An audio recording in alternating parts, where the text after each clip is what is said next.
명화 속 심리적 갈등을 우리가 한번 이미지로 살펴보고 구분할 통합회화법을 우리가 활동으로 하겠습니다. 먼저 명화 속 심리적 갈등을 몇 가지 이미지를 통해서 알아보겠는데요. 오른쪽에 보이는 뭉크의 절규라는 작품, 그래서 뭉크부터 우리가 알아보도록 하겠습니다. 베르바르트 뭉크의 모습인데요.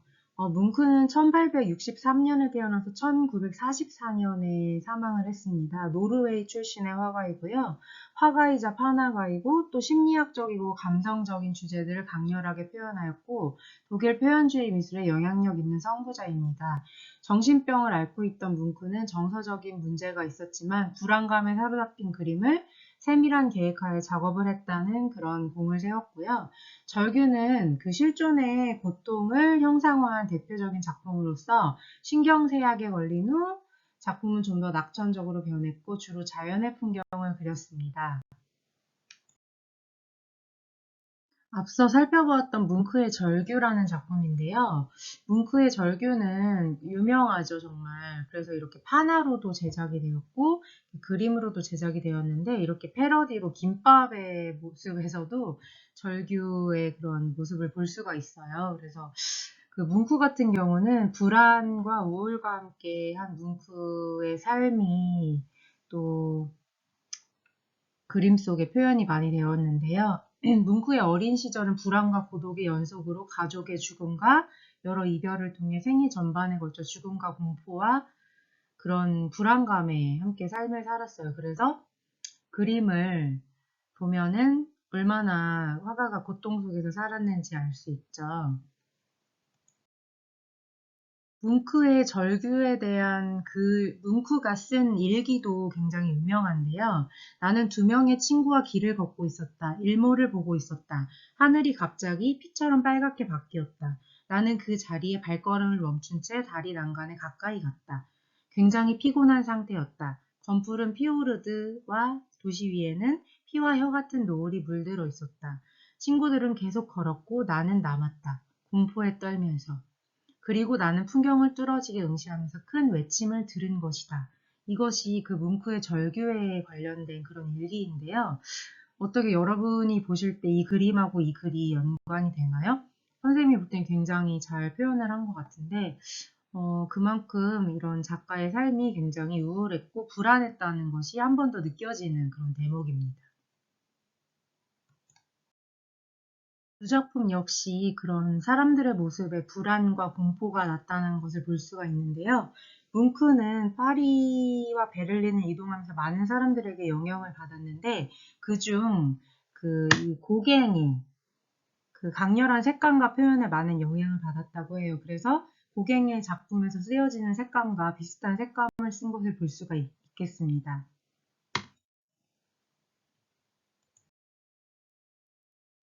죽음과 상실은 뭉크에게 평생을 따라다니며 괴롭힌 원인이었지만 또 그 자체로 그림을 통해 예술로 승화가 되었다는 장점이 있어요. 그래서 이 그림에서도 볼 수 있지만 뭉크가 5살 되던 해에 어머니가 돌아가신 후 군의관이었던 아버지는 또 신경질적이고 강박적으로 변하면서 그 영향을 받게 되는데요. 그 후에 뭉크는 자신에 대해 이렇게 말을 했다고 해요.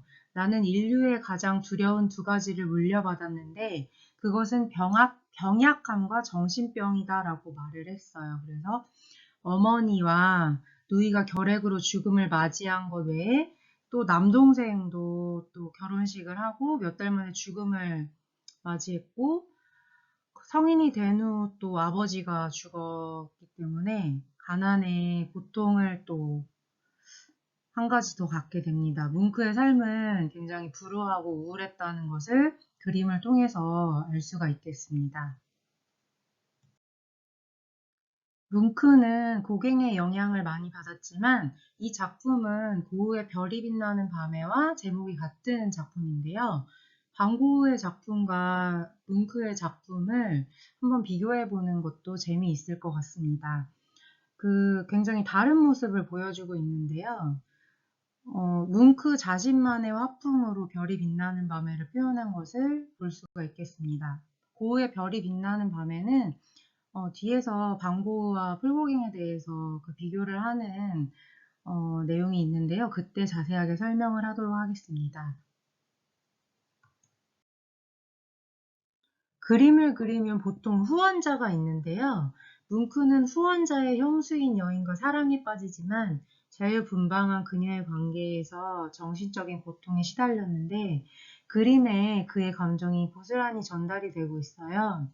이어진 여성과의 연애에서 얻어진 여성상은 그의 그림을 통해서 나타나는데 후광이 그려진 마돈나처럼 신성시되는 존재이자 또 한편으로는 메두사의 얼굴을 숨긴 그런 그림처럼도 또 표현이 되고 있어요. 그거는 이제 뒷장에서 볼 건데요.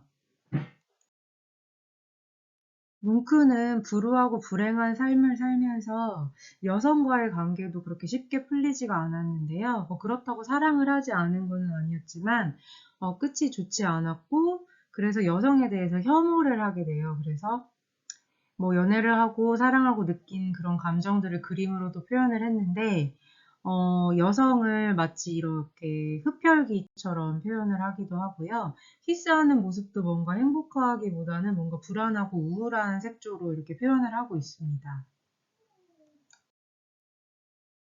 뭉크에 이어서 그 다음은 빈센트 반 고흐와 폴 고갱에 대한 이야기입니다. 빈센트 반 고흐와 폴 고갱은 그 고흐의 동생인 테오를 통해서 처음 만나게 되었는데요. 고흐는 평소에 고갱을 존경을 했다고 합니다. 그래서 이제 당시 최고의 화가로 고갱을 꼽을 정도로 존경을 했는데요.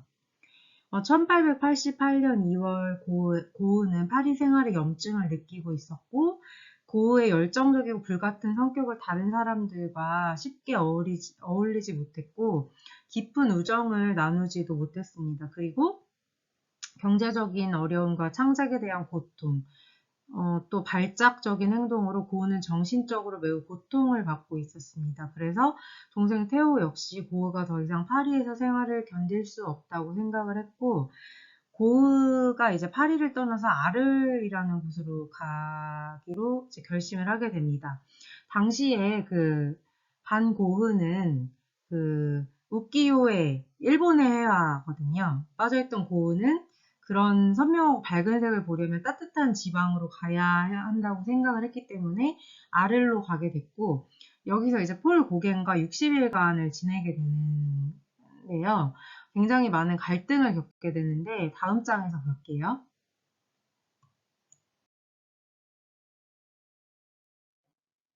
고갱과 고흐의 일화를 우리가 보기 전에 먼저 빈센트 반 고흐의 일생에 대해서 잠깐 간단하게 보겠는데요. 1853년에 출생해서 1890년에 사망을 하였습니다. 네덜란드 출신의 화가이고요. 27세에 그림을 그리기 시작하였고 그 전에는 목사인 아버지와 비슷하게 신학 공부를 하다가 잘 되지 않아서 이제 원래 그림도 잘 그렸고 그래서 그림을 그리기 시작을 하였습니다. 주로 남프랑스에서 작품 활동을 하였고요. 초기 작품은 하층민의 생활과 풍경을 어두운 색조로 표현하였으나 결국 자신만의 세계 대조, 강렬한 붓터치와 색감을 완성을 하게 되었고요. 당대에는 인정받지는 못했지만 사후 야수파 초기 추상화, 표현주의에 영향을 준 유명한 화가죠. 반 고흐의 작품 중에 대표적인 작품을 꼽으라면 아마도 먼저 해바라기와 함께 별이 빛나는 밤에를 손꼽을 수가 있겠는데요. 별이 빛나는 밤에는 돈 맥클린이라는 그 가수가 이 작품을 보고 이런 Starry, starry night. Paint your palette blue and gray. 이런 노래를 만들 정도로 유명한 그런 작품인데요. 한번 잠깐 들어보실게요. Shadows on the hills. Sketch the trees and the daffodils. Catch the breeze and the winter chills in colors on the snowy linen land. Now I understand. 예, 이런 식으로 이렇게 노래도 만들 정도로 유명한 그런 작품인데요. 별이 빛나는 밤에를 잠깐 해석을 해보면, 이쪽에 있는 그 유명한 별이 빛나는 밤에를 제작하기 전에 론강의 별이 빛나는 밤을 1888년에 제작을 하게 됩니다. 그래서 우리가 잘 알고 있는 별이 빛나는 밤을 완성하기 1년 전인데, 그 목가적인 프랑스 그런 아르에서 살고 있었는데 그 아르의 모습을 표현을 한 거예요.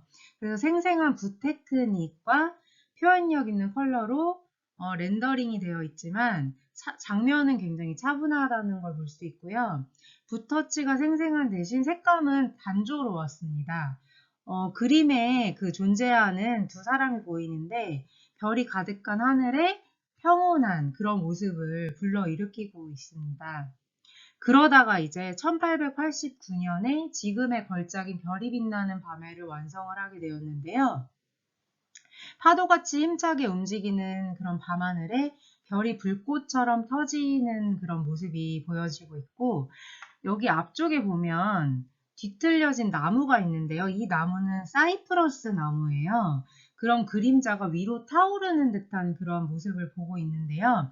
이거는 관찰과 그 고흐의 기억, 그리고 상상이 뒤섞여 있는 그런 작품이라고 볼 수가 있어요. 그래서 자연에 대한 반고흐의 격한 반응을 표현해낸 그런 작품이라서 론강의 별이 빛나는 밤과는 같은 별이 빛나는 모습을 표현을 하고 있지만 사뭇 다른 느낌을 볼 수가 있습니다. 그리고 또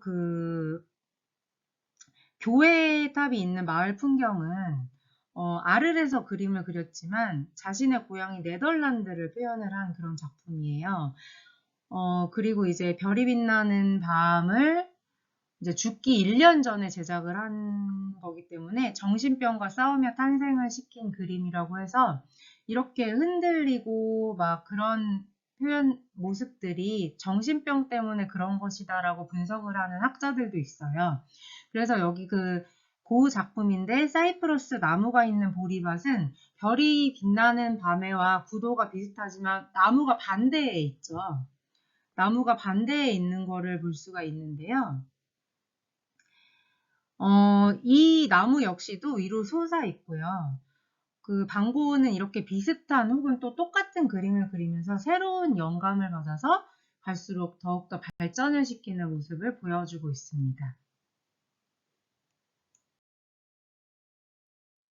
폴 고갱은 1848년에 출생해서 1903년에 사망하였고 프랑스 후기 인상파 화가였습니다.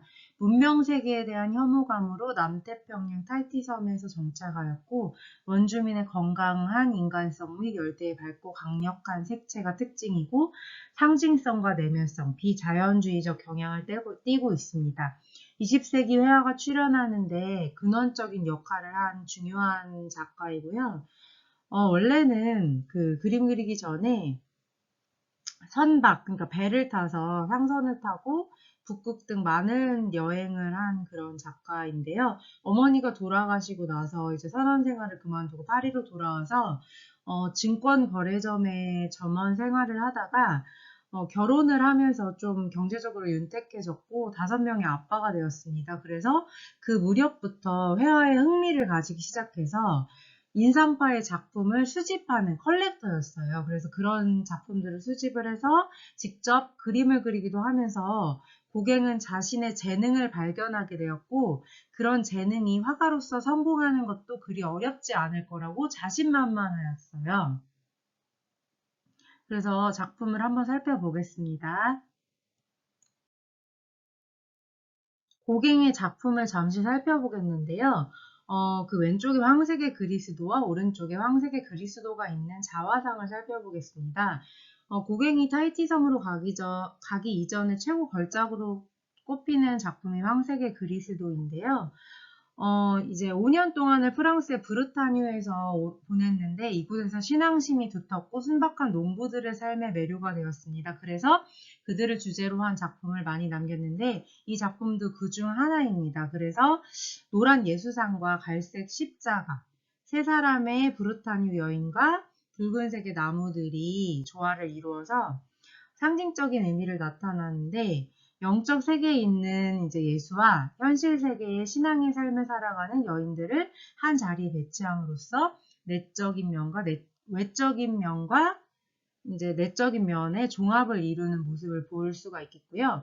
오른쪽에는 이제 자신의 모습을 정확하게 표현을 하기 위해서 거울 맞은편에 서서 고전적인 방식으로 작업을 하였다고 하는데, 그 평행한 붓터치와 고르게 분포된 빛 효과 덕분에 그의 모습은 더 자신 있게 그려졌고, 또 자신이 굉장히 그 미술에 대해서 자신감이 있는 듯한 그런 표정을 잘 드러낸 작품이에요.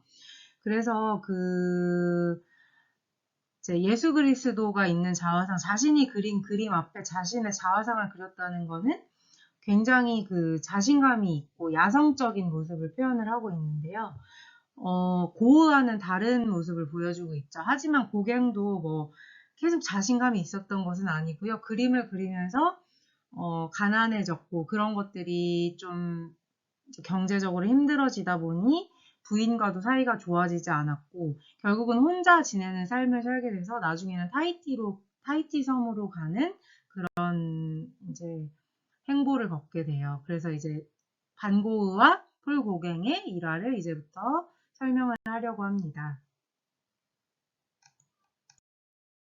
앞서 말한 것처럼 반고흐는 파리에서의 생활이 너무 힘들어서 이제 따뜻한 지방인 아를로 가고 싶어 했습니다. 그래서 1888년 2월에 파리에서 아를에 도착을 해서 그곳의 사람들을 그리면서 또 자연을 그리면서 시간을 보냈다고 해요. 그래서 이 작품은 반고흐가 세를 내어 살고 있던 노란 집을 화폭에 담은 작품인데요.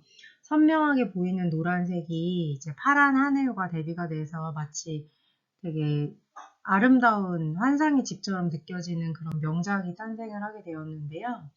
고흐는 아르에서 화가들만의 공동체를 꿈꾸었고 동생 테오도 화가였는데요. 그 테오에게 편지를 자주 썼습니다. 그래서 테오에게 보낸 편지를 보면 그 생활비를 아끼면서도 화가들이 서로 경쟁을 하면서 예술을 발전시킬 수 있다는 그런 고흐의 생각이 잘 드러나 있는 걸 볼 수가 있는데요.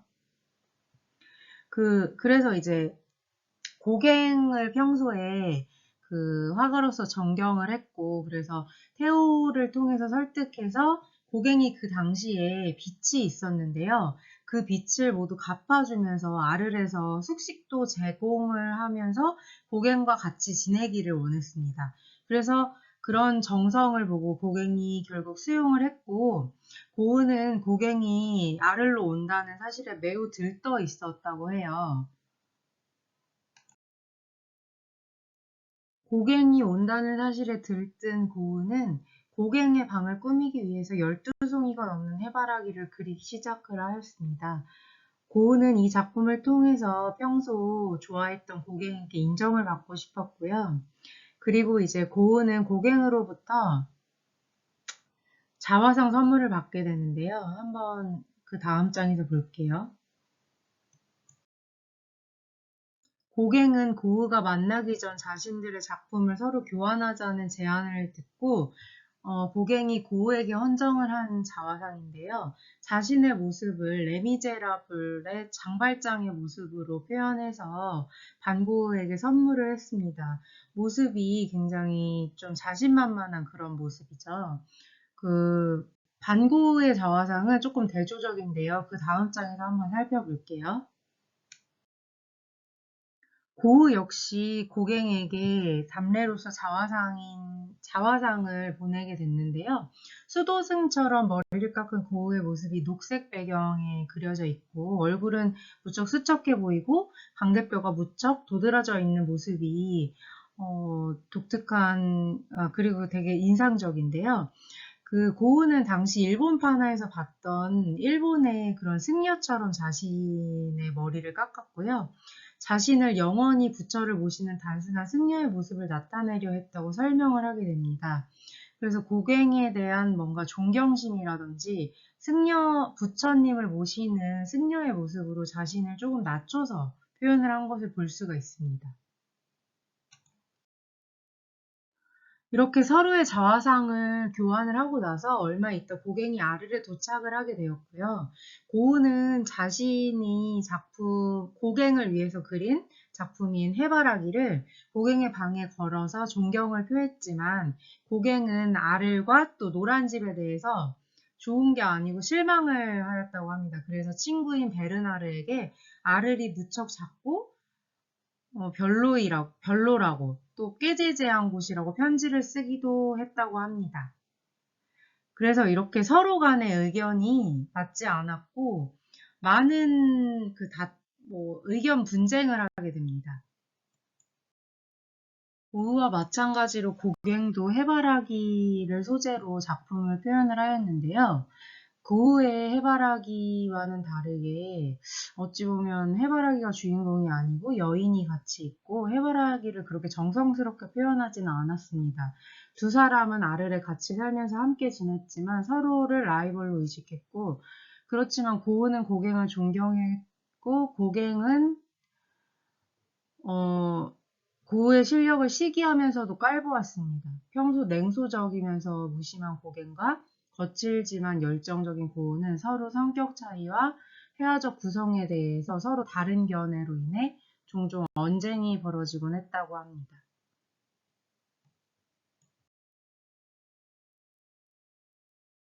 반 고흐는 아르의 생활이 주변의 사람들이나 주변 배경을 아름답게 표현을 하려고 노력을 하였습니다. 그래서 이런 카페 테라스라든지 밤의 카페를 자신만의 색채와 강렬한 느낌으로 아름답게 표현을 하였는데 고갱은 아르에 대해서 불만이 있었기 때문에 조금 다르게 표현을 했습니다. 그 반고와 폴고갱의 견해 차이는 극복하기 어려운 문제였는데 고갱은 보이는 것만 그리지 말고 생각과 상상도 함께 그려야 된다고 했지만 고흐는 달랐고 아틀리에 안에서 같은 모델을 그려도 고흐와 고갱은 매우 달랐습니다. 여기 보여지는 이 부인은 그 마리지누라는 부인인데요. 카페의 여주인입니다. 고흐는 그 노란 집에 살았기 때문에 매일 그녀를 보았지만 정작 모델을 부탁한 것은 고갱이었는데 고흐가 그린 게 왼쪽 작품이고요. 고갱이 그린 게 오른쪽 작품입니다. 진우 부인이 와서 이제 포즈를 취했는데 그녀는 외출할 때 정장 차림이었고 그 턱을 살짝 괴고 앉은 그런 부인. 그녀에게 많은 도움을 받은 고흐는 그녀에게 깊은 고마움을 느끼고 있었고 책을 앞에 두어서 그녀가 그 존경스럽고 또 그녀의 존엄성을 부여해서 그녀를 표현을 하였지만 같은 모델을 놓고 같은 장소에서 그렸지만 고갱의 그림은 고흐와 굉장히 다르다는 것을 느낄 수가 있는데요. 고갱이 그린 이 카페는 건전한 곳이 아니고 매음굴로 표현을 하였고 진우 부인의 등 뒤로 보이는 창녀들, 또 3명의 창녀들이 보이고요. 고갱은 진우 부인의 표정을 뒤에서 교활한 표정을 짓고 있는 창녀들과 연장선상에 놓았다는 걸 볼 수가 있어요. 그리고 탁자에는 책이 아닌 방고가 책을 놓은 것과는 다르게 술병이 놓여져 있고요. 그것은 이제 술병도 또 압생트 술병이라고 좀 싸구려로 통하는 그런 술병과 술잔을 놓았어요. 그리고 그녀 뒤에 보이는 남자들 중 한 명은 고흐가 좋아하는 우체부, 조셉 룰랭이라는 우체부를 또 표현을 하였어요. 여기 우체부가 보이죠? 그래서 반고를 고갱은 그림을 통해서 또 무시하고 경멸하는 그 주변인들까지도 경멸하는 듯한 표현을 했다는 것을 그림 속에서 볼 수가 있겠습니다. 반고흐는 폴 고갱과 의견 차이가 있었고 자신을 무시하는 걸 알고 있었지만 고갱에 대해서 한 번도 무시하거나 그림을 통해 비난을 한 적은 없었습니다. 그래서 이렇게 고갱의 옆모습도 붉은 베레모를 쓴 고갱이라고 해서 자신감 있는 화가의 모습으로 표현을 하였습니다. 지금 보는 작품은 고갱이 해바라기를 그리는 고흐를 표현을 한 작품인데요. 둘의 사이가 본격적으로 갈라진 것은 바로 이 그림 때문이에요. 고우와 고갱은 그 노란집에서 서로의 모습을 그리고 있었는데요. 고갱은 해바라기를 그리는 고우의 모습을 그렸어요. 그래서 의자 위에는 해바라기가 있는 화병을 올려놓고 그림을 그리고 있는 고우를 옆에서 본 모습이에요. 우정을 기념하기 위해서 그린 거라는데 다 시들어버린 해바라기를 그리고 있는 고우의 모습과 또 그 고우의 모습은 늙고 초라해 보이기까지 합니다. 고갱은 고우를 위에서 내려다본 모습으로 그렸는데 고갱은 평소 고우의 천재성을 질투하면서도 자신보다 못한 존재로 내려보았다는 것을 그림 속에서 느낄 수가 있고요. 고우는 또 이를 되게 불만스럽게 생각을 했어요. 고우는 이 작품에 대해 나긴 난데 어쩐지 제정신이 아닌 것 같다고 표현을 했고요. 고갱은 술에 취한 것 같은 자신의 모습을 그린 것에 대해서 고우에게 모독이나 다름이 없었던 거예요. 그래서 이 고우가 들고 있는 붓 역시 굉장히 얇고 바늘처럼 표현을 했죠. 고우가 들고 있는 붓 역시 굉장히 가냘프고 아무런 쓸모가 없는 듯이 또 표현을 했어요. 그래서 반고우가 굉장히 모독을 받았다고 생각해서 너무 화가 났습니다. 고갱은 고우의 주변 사람들을 무시했고 자신의 그런 마음을 고스란히 작품에 담았습니다. 고우는 그런 고갱의 의도를 눈치챘지만 애써 모른 채 했습니다. 그에게는 화가 공동체라는 실현이 더 큰 꿈이었기 때문이었습니다.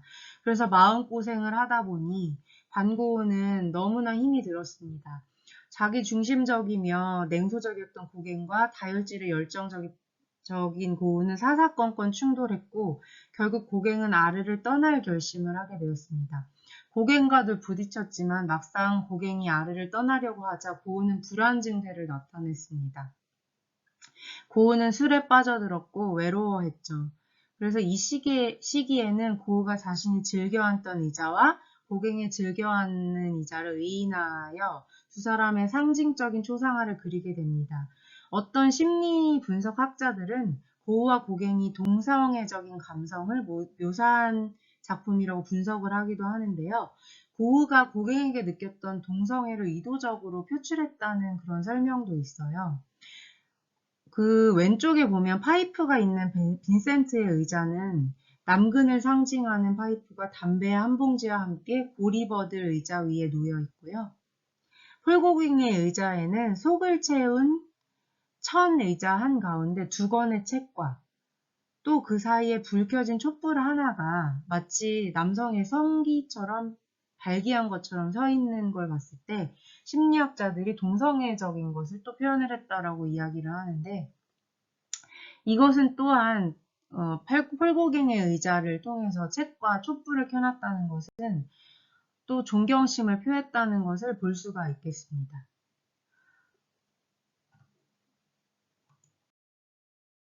이렇게 다른 폴 고갱과 반 고흐이지만 그 반 고흐의 감자 먹는 사람들 초기 작품인데요. 이 작품과 고갱의 바나나 작품은 어딘지 모르게 닮은 모습을 볼 수가 있겠습니다.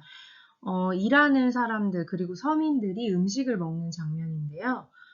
물론 작가별로 특징이 다르게 표현이 되었지만 같은 소재와 같은 느낌으로 표현을 한 것을 볼 수가 있겠습니다. 고갱은 고우의 불안 증세를 늘 염려했습니다. 술에 취해 있었고 자신에게 집착하는 고우를 경계했습니다.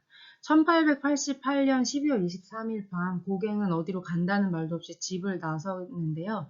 산책을 하기 위해서였고 그랬는데 뒤에서 들리는 발자국 소리를 봤는데 고우가 면도칼을 들고 서 있었던 거예요. 그래서 고갱은 너무 놀라서 주저앉아 버리고 말았고요.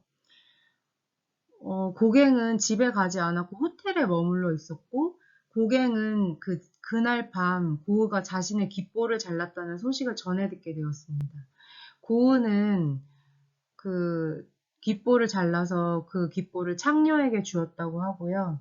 고갱은 간고우의 동생인 태우에게 연락을 했고 태우는 고우를 아르 시립병원 독방에 입원을 시켰습니다.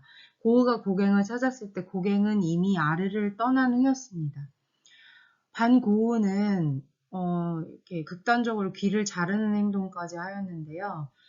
인생이 너무 고달팠고 자신의 작품을 자신이 살았을 때 알아봐주지 못했고 여러 가지가 많이 힘든 상황이었습니다. 그래서 반고우가 한 말 중에 나중에 사람들은 반드시 나의 그림을 알아보게 될 것이고 내가 죽으면 틀림없이 나에 대한 글을 쓸 것이다 라고 예언을 했는데요. 이 말이 진짜로 이루어졌죠. 반고우가 생전에는 너무 고생을 하고 힘든 삶을 살았지만 지금에 와서 이렇게 각광을 받고 있고 지금 반고우가 말한 것처럼 유명한 그런 사람이 되었잖아요. 그래서 참 다행이라는 생각을 하게 되었습니다. 여기 보여지는 반고우의 세 작품인데요. 고우에게 일어난 정신분열의 원인은 무엇일까요? 많은 학자들은 알코올 중독, 매독, 또 가정적인 간질 등을 거론을 합니다. 근데 그 발작은 고갱 때문이었습니다. 고갱은 고우에게 치명적인 마음의 상처를 입힌 인물로 평가를 받고 있습니다. 고갱이 떠난 후 고우는 4번의 발작을 더했는데요. 이 작품들을 보면 정신분열학적으로 봤을 때 굉장히 불안하다는 분석들을 많이 합니다. 이 배경을 보면은 소용돌이 치듯이 붓터치를 했고요. 뱅글뱅글 돌아가는 느낌으로 표현을 했습니다. 이것은 반고우가 정신적으로 굉장히 불안 증세를 보였다는 것을 작품을 통해 볼 수가 있겠습니다. 반고우가 고갱이 떠난 뒤 4번의 발작을 했다고 앞서 말씀을 드렸는데요. 결국 위험하다는 마을 주민이 이제 신고를 하게 돼서 쫓겨나듯 아르를 떠날 수밖에 없었어요. 그래서 그 1890년 5월에 아르를 떠나 오베르로 이사를 하게 됩니다. 그리고 얼마 후에 이 까마귀가 있는 밀밭을 그리고 까마귀는 고양이와 마찬가지로 영무를 표현을 하죠. 악마라든지 뭔가 불안한 그런 존재감이 까마귀입니다. 그래서 얼마 후 1890년 7월에 고우는 권총 자살로 생을 마감을 합니다. 그리고 1895년 타히티로 떠난 고갱은 다시 프랑스로 돌아오지 않았습니다. 고우가 귀가 자른 사건으로 충격을 받은 고갱은 결국 타히티 섬으로 떠나게 되는데요. 또 현대 문명을 또 거부하는 그런 모습을 볼 수가 있겠습니다. 그래서 고갱은 타히티에서도 빈곤과 고독에 시달리고 병마에 시달려서 자살을 시도하기도 하고 원주민을 옹호하여 현지의 백인 관원과 충돌도 일으키면서 작품을 그렸고 이 시기의 그 작품들은 원주민의 건강한 인간성과 열대의 밝고 강렬한 색채가 그의 예술을 완성을 하면서 많은 작품들을, 좋은 작품들을 많이 남기게 돼요. 그래서 이제 파리로 돌아온 고갱은 1893년에 타히티에서 그린 작품으로 개인전을 열어서 관심을 끌었지만 상업적으로는 실패를 하였지만 피카소 등 젊은 화가들에게 많은 영향을 끼쳤다고 해요. 그러고 나서 프랑스로 돌아온 1년 동안 그 전시도 실패하고 좌절감이 쌓여갔는데 결국 타히티 섬으로 다시 돌아가게 돼요. 다시 타히티 섬으로 돌아왔지만 고갱은 병마에 시달렸고 파리에 머무는 동안 겪었던 처절한 패배감과 우울증에 자살을 기도하기도 하였어요. 그래서 원주민들을 통해서 이 작품들을 보면 그 죽음의 정령이 지켜본다라든지 여러 가지 고우와의 사건들이라든지 자신의 패배를 맛보는 그런 작품들을 타히티에서 많이 남겼고요. 폴 고갱이 우울증에 빠져서 자살을 기도할 때 마지막 유언으로 여기며 제작한 작품이 고갱의 걸작이라고 손꼽히는데요. 우리는 어디서 왔으며 무엇이며 어디로 가는가라는 이런 철학적인 제목의 그런 작품이에요. 그런데 건강 역하와 이제 빈곤, 또 그 타히티에 있을 때 딸의 죽음으로 자살을 시도하기까지 했던 고갱의 그 삶을 이 작품에 드러냈다고 볼 수가 있는데요. 이 작품은 한 달 정도의 짧은 기간에 완성을 했는데, 제목은 이제 자신이 직접 붙였고요. 데생을 거치지 않고 직접 캔버스에 작업을 했다고 합니다. 그림 왼쪽 부분에 타히티 섬에서 전해 내려오는 여신 희나라는 여신상이 있고요. 그 여신 곁에는 고갱의 딸 알린이 그려져 있는데, 딸을 너무 아꼈기 때문에 여신의 힘을 빌려 되살리고자 한 그런 염원을 담고 있습니다. 그래서 그 많은 자신들의 그런 우울감과 여러 가지 생애들을 마감을 하면서 이 작품을 남겼는데요. 1903년 5월에 고갱은 심장마비로 생애를 마쳤지만 그의 상징성과 내면성 그리고 비자연주의적인 경향은 20세기 회화가 출현하는데 큰 역할을 한 그 중요한 작가가 되었다는 점은 우리가 알고 있어야 될 것 같습니다. 그리고 반 고흐와 폴 고갱에 이어서 마티스와 피카소에 대해서 심리적 갈등을 알아보겠습니다. 그 마티스와 피카소는 연령대도 다르고 마티스가 더 보기에도 나이가 많아 보이죠. 근데 이제 그 스타인가라는 곳에서 두 작가 모두 후원을 해주었는데요. 먼저 피카소가 후원을 받고 있었는데 마티스가 갑자기 나타나서 후원을 받게 된 거예요. 그래서 피카소가 굉장히 마티스에게 경계심과 질투를 많이 느꼈다고 합니다.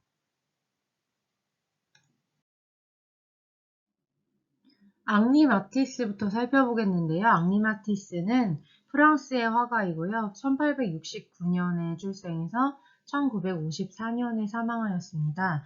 회화 조각, 그리고 나이가 들면서 병세가 악화되면서 그림을 그릴 수가 없어서 종이 오리기로 작품 활동을 하여서 그런 종이 오리기를 포함한 그래픽 아트까지 섭렵을 한 그런 작가고요. 야수주의의 창시자이고 강렬한 색채와 형태의 작품이 특징입니다. 푸른 누드는 가장 유명한 작품입니다.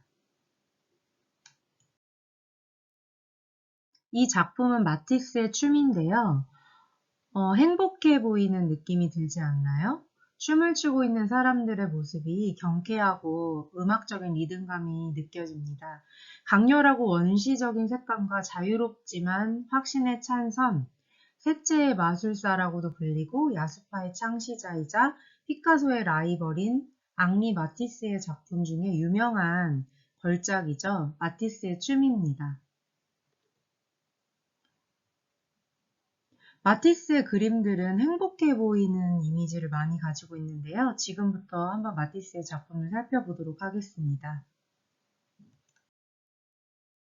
단순한 형태와 밝고 순수한 색감, 자유분방한 사랑과 사물들. 마티스의 작품에는 특유의 순수한 분위기가 있는데요. 마티스가 이렇게 행복한 그림을 그리게 되기까지는 어떤 많은 과정들이 있었습니다. 처음부터 그림을 그렸던 것도 아니고요. 마티스가 살았던 시기와 장소를 떠올리면 마티스는 두 번의 전쟁을 겪었는데요. 마티스는 부유한 프랑스의 집안에서 태어났는데 아버지를 비롯한 가족들이 마티스에게 변호사가 되기를 바랬고 실제로 법학과를 나왔고 법원에서 일을 하기도 했습니다. 하지만 20살이 되던 해에 맹장염을 앓게 되고 스스로 회복을 할 때 어머니가 선물로 심심할까봐 물감을 선물을 주시는데요. 그 후에 이 마티스는 이 물감통으로 인해서 자신이 화가가 되는데 큰 계기가 되었다고 말을 합니다. 그래서 마티스는 22살의 나이로 예술가의 꿈을 꾸게 되고 아버지는 반대를 했죠. 그렇지만 반대를 설득과 대화 끝에 허가를 얻어냈는데요. 아버지가 오직 클래식한 화풍만을 그리라고 그래서 클래식한 화풍, 이 오른쪽에 보이는 이런 클래식한 정물화를 그려야지만 등록금을 주겠다고 아버지가 이야기를 했습니다. 그래서 초기 작품은 우리가 잘 알고 있는 마티스의 작품과는 많이 다른 것들을 현재 마티스의 걸작들과 다른 초기의 그런 클래식한 화풍을 우리가 살펴보았는데요. 마티스가 22살의 나이에 화가가 되기에 많은 영향을 준 작품은 거칠면서도 화려한 색감 그리고 그 안에 특유한 분위기를 갖고 있는 반 고흐의 작품과 구도적인 면에서는 세잔에게 많은 영향을 받았습니다. 그래서 마티스는 반 고흐의 작품과 세잔의 작품을 보면서 많은 연구를 통해서 자신의 작품 세계를 구축을 하게 됩니다. 마티스는 1905년 이후 주변 친한 작가들과 함께 여러 각지를 돌아다니며 전시를 시작합니다. 마티스와 친구들의 작품은 여기서 보여지는 것 같이 모두 어딘가 강렬하고 거칠은 느낌이었어요. 1906년 마티스의 모자를 쓴 여인 왼쪽의 작품인데요. 그 여인과 함께 친구들이 한 작품에 그 한 살롱에 전시가 되었는데요. 그 방엔 고대 느낌의 조각상도 함께 있었는데 이를 본 평론가가 마치 야수들에 둘러싸인 다비드상 같다라는 논평을 내놓게 돼서 그 이후부터 마티스와 친구들의 작품을 야수 그림으로 부르기 시작했고 결국은 야수파라는 화풍이 생기게 되었습니다. 야수파 화풍은 유명세를 타기 시작했는데 그만큼 비판도 많았습니다. 사회 현실에 대해 깊은 생각은 결여되고 거짓스런 순수함만 있다는 것이 비판의 대상이었는데요. 마티스는 이런 비판에 굴하지 않았고 자신만의 밝고 순수한 색감과 행복을 그려내는 일에 매진을 했습니다. 그래서 이렇게 음악적인 느낌이 느껴지는 강렬하고 원시적인 색감과 자유롭지만 확신에 찬 선으로 즐거움을 그리려고 노력을 하는 그런 작가였습니다. 말년에는 몸이 쇠약해져 붓을 들 힘이 없어서 자신이 작품을 하기 위한 방법으로 색종이를 오려서 작품을 만드는 원색으로 작품을 만드는 방법을 시도를 하였는데요. 이런 방법 역시도 지금까지 최대의 걸작과 유명세를 탄 그런 작품으로 남아 있습니다. 색종이로 작업을 하다 보니 조금 더 디테일해지고 자신만의 영역을 넓혀갔는데요.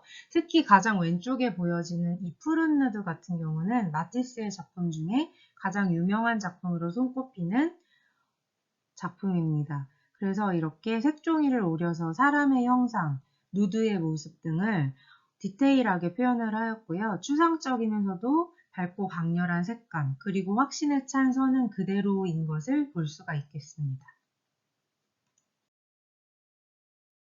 마티스는 1906년 한 살롱 안에서 젊고 주목받는 예술가를 만나는데요. 바로 파블로 피카소입니다. 당시 피카소는 마티스보다 11살이나 어린 작가였지만 둘은 금세 강한 라이벌 구도로 성장을 했습니다. 둘 다 정물 그리고 여성의 얼굴 같은 소재를 다루었기 때문에 비교가 쉬웠고 둘의 차이점 역시 굉장히 선명하였습니다. 그래서 먼저 피카소에 대해서 잠시 알아보겠는데요. 피카소는 1881년에 출생해서 1973년에 사망을 했습니다. 입체주의의 창시자이고 양식과 매체의 변경에도 기교, 독창성, 해악의 한계가 없이 작품을 제작하였던 20세기 최고의 거장입니다. 초기 청색 시대를 거쳐 종합적 입체주의까지 입체주의 미술 양식을 창조하였고 아방가르드 미술의 핵심 인물로 많은 미술가들에게 영향을 준 핵심 작가입니다. 피카소는 1881년 스페인에서 출생하였고 그의 아버지는 미술 교사였습니다. 어릴 때 화가인 아버지의 지도를 받았는데 아들의 재능이 뛰어남을 느낀 아버지가 자신은 그림을 포기하고 아들을 위해 바르셀로나 미술학교를 보내고 마드리드 왕립 미술학교도 다니도록 했습니다. 19세 되는 해 피카소는 파리를 처음 방문했는데 프랑스를 중심으로 모네, 르누아르, 피사로 등 인상파의 작품을 접하고 고갱의 원시주의, 고갱의 열정적 표현주의 등의 영향을 받았지만 가난한 화가로서 프랑스에서 어렵게 생활을 하게 됩니다. 그래서 그때 그의 화풍은 지금 화면에서 보이는 것처럼 암울한 청색, 하층민의 생활 참상 등을 그리게 됩니다. 이 시대를 청색 시대라고 부르고요. 전체적으로 청색이 강하고 어둡고 침울하고 내성적인 분위기를 띠고 있는데 피카소의 동료 화가가 애인의 변심 때문에 자살한 친구를 그린 작품도 있고요. 자신의 자화상의 모습도 청색의 모습으로 표현을 하고 있습니다. 피카소가 입체주의를 완성하기 전 과정은 이렇게 앞서 우리가 명화 속 동물에서 본 피카소가 소를 단순화해가는 작업을 통해서 미리 추상 작업을 거친 후에 입체파가 완성이 되었는데요. 우리가 선생님이 이야기했듯이 피카소의 작품을 보면 나도 할 수 있겠다 이런 생각들을 많이 해요. 하지만 피카소는 어린 시절부터 재능이 굉장히 뛰어난 그런 화가였고요. 여기서 이렇게 보시면은 모습이 뭔가 앞모습 같기도 하고 옆모습 같기도 하고 정면과 측면이 함께 표현된 모습을 볼 수가 있는데요. 그것은 이렇게 초상화에서도 이렇게 그 앞모습과 옆모습이 같이 공존하는 그런 모습들을 볼 수가 있는데요. 이것은 피카소가 그림을 못 그리는 것이 아니고 단순화해가는 작업을 통해서 입체주의, 그러니까 큐비즘이라고 하는데요. 큐빅 안에 그림을 하나하나 조각조각 큐빅 속으로 넣는 그런 작업을 한 거예요. 쉽게 설명을 하자면. 입체주의는 브라크가 먼저 작품을 시작을 했는데요. 피카소가 브라크의 작품을 보고 너무 감동을 받아서 같이 작업을 하다가 피카소가 조금 더 뛰어나게 입체주의를 구성하게 돼서 피카소가 나중에는 결국 입체주의의 완성을 하게 되는 그런 작가가 됩니다. 여기 앞에서 설명했듯이 피카소 옆에 있는 사진 속 인물이 브라크인데요. 브라크와 피카소는 바이올린이나 비올라 이런 음악적인 것들을 정물을 소재로 해서 입체주의를 완성을 시켜 나갑니다. 그래서 기존의 그런 정물이나 인물의 모습을 이렇게 조각조각 내서 큐빅 안에 조각조각 내어서 그 안에서 표현을 하는 그런 독특한 작업을 하게 되는데요. 이런 입체파는 마티스의 야수파와 대립구도를 가지게 됩니다. 다시 마티스의 작품과 피카소의 작품을 한번 보겠는데요. 왼쪽은 마티스의 모자 쓴 여인이고요. 같은 시기에 제작한 피카소의 고개사 가족과 원숭이입니다. 확연히 다른 모습을 볼 수가 있는데요. 피카소는 마티스와 나의 모든 작품 무엇이든 나란히 놓고 얘기할 수 있습니다. 나는 누구보다 더 마티스의 그림에 깊은 영향을 받았고 마티스도 그 누구보다 내 작품에 영향을 받았기 때문입니다. 라고 말을 하고 있고요. 스타인 가에서 후원을 둘 다 했었는데요. 피카소는 마티스의 후원자들을 가로채려는 야심이 강한 친구였어요. 그 둘은 겉으로는 친구로 보였지만 사실은 서로가 적이었습니다. 라고 말할 만큼 이렇게 피카소와 마티스는 서로의 작품을 흠모하면서도 라이벌적인 관계였고 특히 피카소가 마티스를 많이 질투를 한 모습을 볼 수가 있습니다. 이 작품은 마티스의 청색 누드라는 걸작인데요. 이 작품은 모자 쓴 여인과 함께 야수파의 대표적인 작품입니다. 근데 피카소가 이 작품을 보고 나는 이해가 안 갔어요. 여자를 그릴 작정이라면 여자를 그리던가 또 장식 문양을 그릴 작정이라면 장식 문양을 그렸어야지. 이 그림은 도대체 이도 저도 아니네요. 라고 이렇게 비아냥거리듯이 말을 했고요. 그림 자체를 무시하는 모습을 볼 수가 있겠습니다. 입체파와 야수파의 대립구도는 나날이 커져갔고 또 그 둘의 유명세는 더 커져갔고 이 시기 마티스는 걸작인 삶의 기쁨이란 작품을 선보이는데요. 자연과 사람의 경계가 모호한 선, 아주 선명하고 강렬한 색, 맘껏 뛰노는 사람들 사이에 보는 것만으로 기쁨이 느껴지는 그런 작품인데 이 세상에 없는 천국을 그려놓은 듯한 그런 작품이죠. 그래서 마티스의 최고의 걸작이라고 평가되기도 하는 그런 작품입니다. 근데 이 작품이 발표되고 비판이 좀 있었는데요. 당시 유럽 사회는 전쟁이 있었고 많은 불안적인 문제들이 있었는데 마티스의 작품이 사회적 문제를 외면하고 오로지 밝은 분위기만 담았다는 게 비판의 핵심이었습니다. 마티스의 삶의 기쁨을 내놨을 당시 피카소도 반대적인 느낌의 아비뇽의 처녀들을 내놓았습니다. 이 작품은 그 피카소의 걸작으로 꼽히는 아비뇽의 처녀들이라는 작품인데요. 마티스의 작품과는 다르게 음울하고 입체적인 모습으로 피카소의 특징을 살려서 표현을 하고 있는데요. 마티스는 이 작품을 보고 이렇게 이야기를 합니다. 나는 비굴하게 자연을 그대로 묘사할 생각이 없고 자연을 해석하여 그것을 회화가 가진 창의적 정신으로 탄생시켜야 합니다. 내가 찾아낸 모든 색채들의 관계는 색들의 살아있는 조화, 음악을 작곡할 때처럼 그런 조화를 낳아야 한다고 생각하는 것입니다. 라고 이렇게 즐거운 그림을 그려야 된다는 것을 강조하고 있죠. 그래서 이쪽 왼쪽에 마티스와 피카소는 아프리카 일대를 여행하면서 아프리카 작품에도 영향을 많이 받았는데요. 피카소는 아프리카의 그런 얼굴 조각을 그대로 표현한 반면 마티스는 아프리카의 그런 원시적인 색감의 영향을 받아서 이런 여인의 모습을 밝고 색들의 살아있는 조화, 그렇게 즐거움을 표현을 한 것을 볼 수가 있겠습니다. 영화 속 심리적 갈등, 뭉크, 반 고흐, 폴 고갱, 앙리 마티스, 파블로 피카소에 대해서 살펴보았는데요. 그 본 것을 바탕으로 여러분의 심리 상태, 심리적 갈등의 상태를 구분할 통합회화법으로 우리가 나타내 볼 거예요. 이거는 다음 시간에 우리가 오프라인에서 만나서 할 거고요. 구분할 통합회화법은 자신이 순서를 정해서 그림을 그린 후에 나중에 설명을 하고 해석을 하는 방법입니다. 그래서 이것에 대한 자세한 것은 만나서 수업 시간에 설명을 하겠습니다. 자, 그리고 마지막으로 질문이 있는데 여러분들이 이 질문 두 가지를 저에게 카톡이나 메시지로 보내주시면 되겠습니다.